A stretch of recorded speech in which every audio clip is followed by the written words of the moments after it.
Okay, good day, students. You know how this works. Make sure that you have your pencil or pen and paper so that you can take notes. This is a no frills presentation, no colors, just words, both spoken and written. And we're transitioning from the Renaissance to and the Reformation to what we call the Age of Exploration, which is a terribly important time in the history of mankind because it altered the course of human history forever.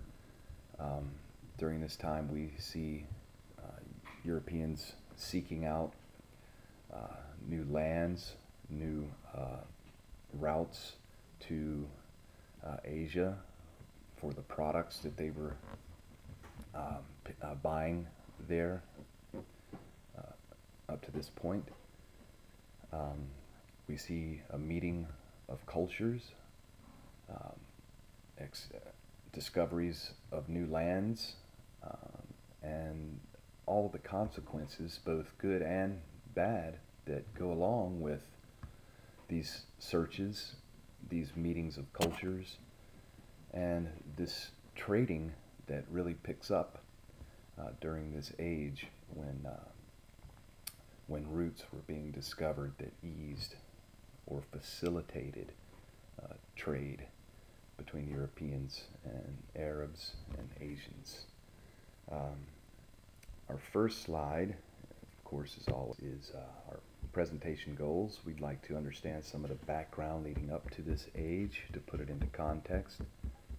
I'd like to learn about the technological advances, several that contributed to navigation. Understand some of the primary reasons behind this explosion at this point in time of human history.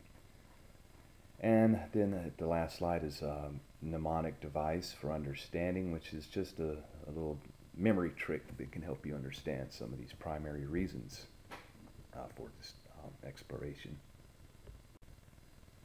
Okay, at the time there were land routes running from Europe through the Middle East and into Asia, and there was a bustling trade in spices and perfumes and other exotic things coming from Asia.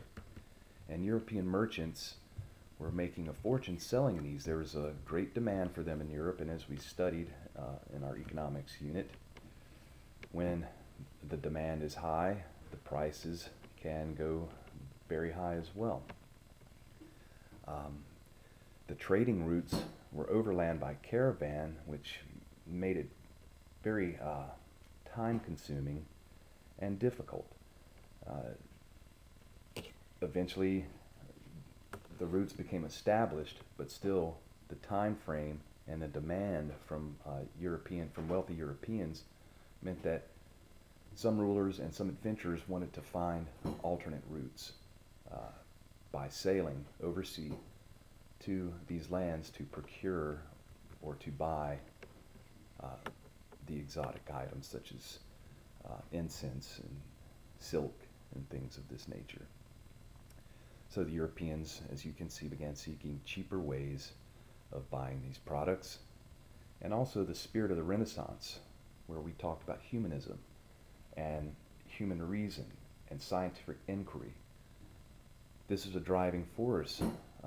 The spirit of the Renaissance drove, inspired these adventurers to seek out new ways to see what they could find.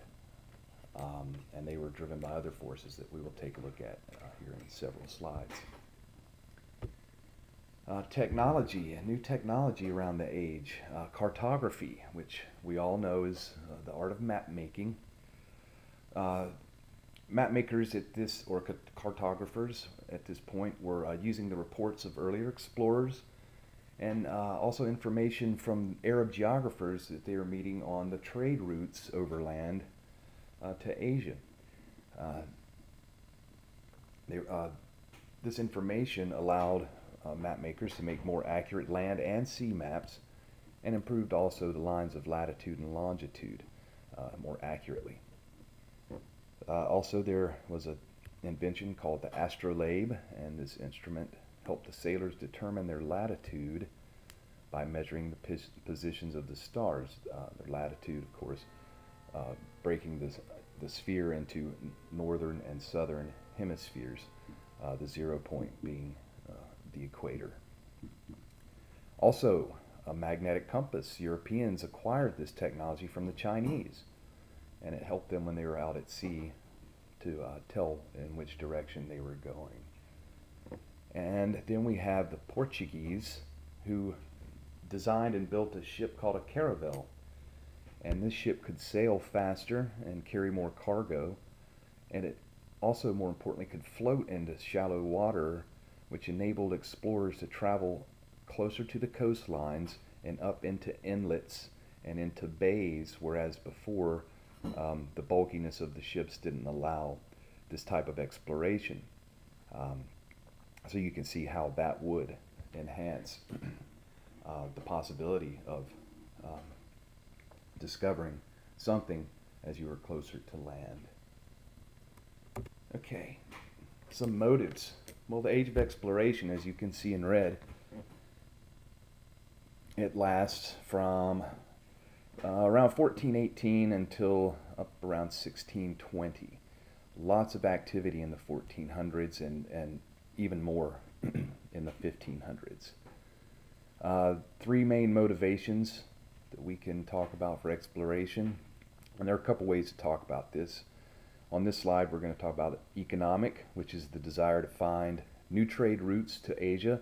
Remember, economics deals with how we handle our resources and our money. So the explorers were looking for resources and willing to use their economy, their money, and their budget to finance these explorations and the buying of the products. Okay, there was economic demand for perfumes and spices, and so the price was becoming very high. So they needed to find a sea route to Asia. Prestige or fame. Explorers saw the chance that, hey, I can earn glory and riches by sailing, finding something new, something exotic, and bringing it back to my country and thumping my chest and saying, I am the explorer, and I claim this for you, king or queen. Okay, and then there was the desire to spread Christianity, which at this time was mainly